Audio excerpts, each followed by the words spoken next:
Essa situação é um pouco desagradável na vida das pessoas, mas pode ocorrer. E ocorrer por diversos motivos.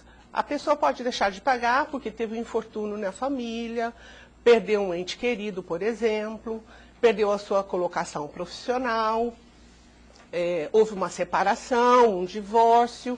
Então a pessoa se vê diante de uma situação nova, que é lidar com as finanças com um membro da família só. Muitas vezes temos pais ou mães que são arrimos de família, em situações de dificuldade, o crédito pode ser negativado. Mas, por outro lado, que é uma situação realmente desagradável para muitas pessoas, existe o lado positivo. A moeda tem sempre dois lados, então temos que olhar o outro lado da moeda, que é a pessoa não vai conseguir fazer mais dívidas. Não tem crédito na praça, não vai fazer mais dívidas. Vai ter que aprender a comprar à vista. Sem crédito, então não vai usar mais cartão de crédito, cheque pré-datado, vai ter que aprender a lidar só com pagamentos à vista. E terá uma oportunidade excelente, que é lidar com o orçamento. Porque a pessoa não chega numa situação de inadimplência do nada. Então, tem esses casos todos de infortúnio que eu comentei, mas a grande maioria, pelo menos na minha experiência, entra no negativismo, né, nesse nome negativado, porque cometeu excessos. Então, uma oportunidade ímpar. Não sabia exatamente lidar com dinheiro, com o orçamento, fazer suas contas, chegou a oportunidade. E essa oportunidade, quando aparece, tem que ser aproveitada. Desse ponto de vista, fica mais fácil lidar com o nome negativado. Tem que aprender agora a lidar com o orçamento. E muitas vezes, a pessoa não tem bens. Então, esse sequestro, essa penhora, ele já estava devendo muito no cheque especial, devia muito em cartão de crédito, não tem bens. Então, essa penhora, efetivamente, para essa pessoa, acredito que não vai ter nenhum resultado. Então, o que a pessoa faz? Ela chega num ponto que o credor começa a ligar. O credor tem pessoas especiais, pagas para isso, e chega num ponto que os juros são tão altos e muitas vezes abusivos que ela tem que decidir. Eu vou pagar a minha sobrevivência ou vou pagar os juros do credor? Então a resposta é: sobreviva. Pague as contas de sobrevivência.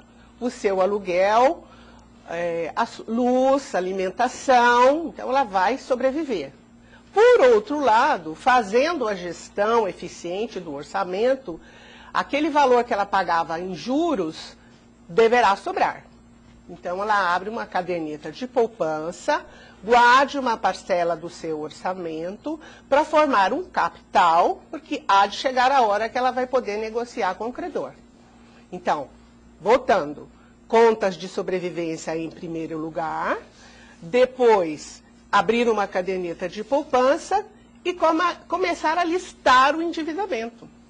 Porque quando a pessoa chega nessa fase, ela fica muito tensa. Ela pensa assim: nossa, não quero nem olhar para essas contas. São tantas que eu não quero nem olhar.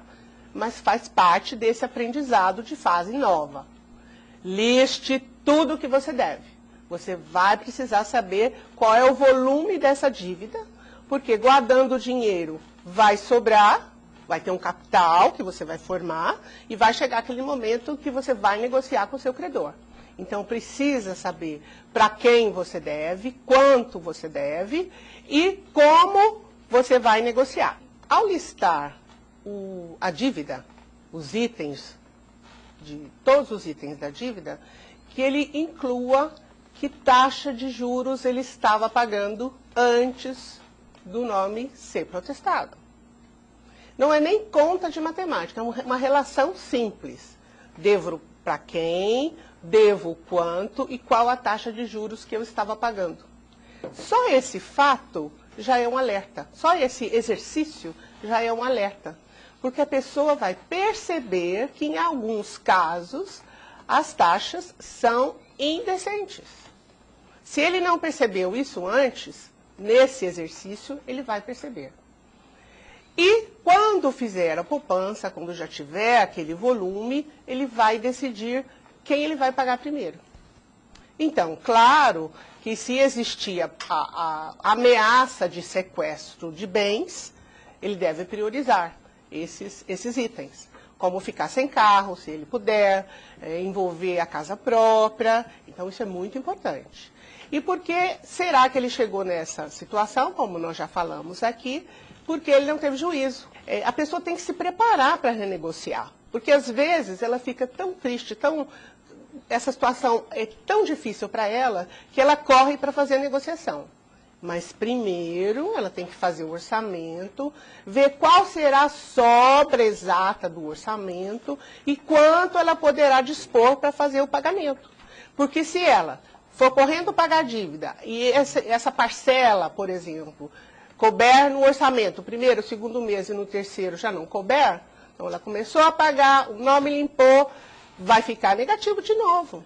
Então ela precisa se preparar para fazer o pagamento, para negociar com o credor. Porque às vezes as pessoas não se preocupam em manter os documentos guardados, bem guardados, fazer uma verificação desses documentos de quando em quando.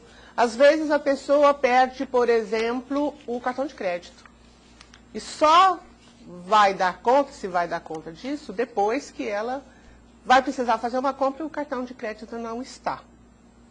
Não procura, na carteira, na bolsa e não está. Então, realmente, ela tem que documentar que houve perda, às vezes não é necessariamente roubo, mas avisa a operadora de cartão de crédito e ficar sempre atento às contas.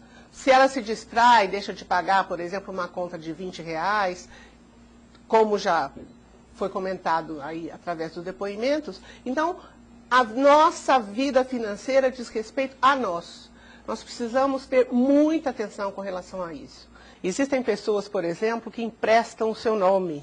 Um parente, um amigo está sem crédito e pede para a pessoa oferecer o nome para comprar, fazer alguma compra no comércio. Você deve pensar muito bem por que será que ela não tem crédito na praça antes de colocar o seu nome à disposição. Então, cuide bem do seu dinheiro, tenha atenção, crie o seu orçamento, aprenda a lidar com ele, porque aí o seu crédito vai ficar simplesmente espetacular e você poderá usufruir do crédito positivo, como foi comentado aqui. Sucesso a todos no trato com o seu próprio dinheiro.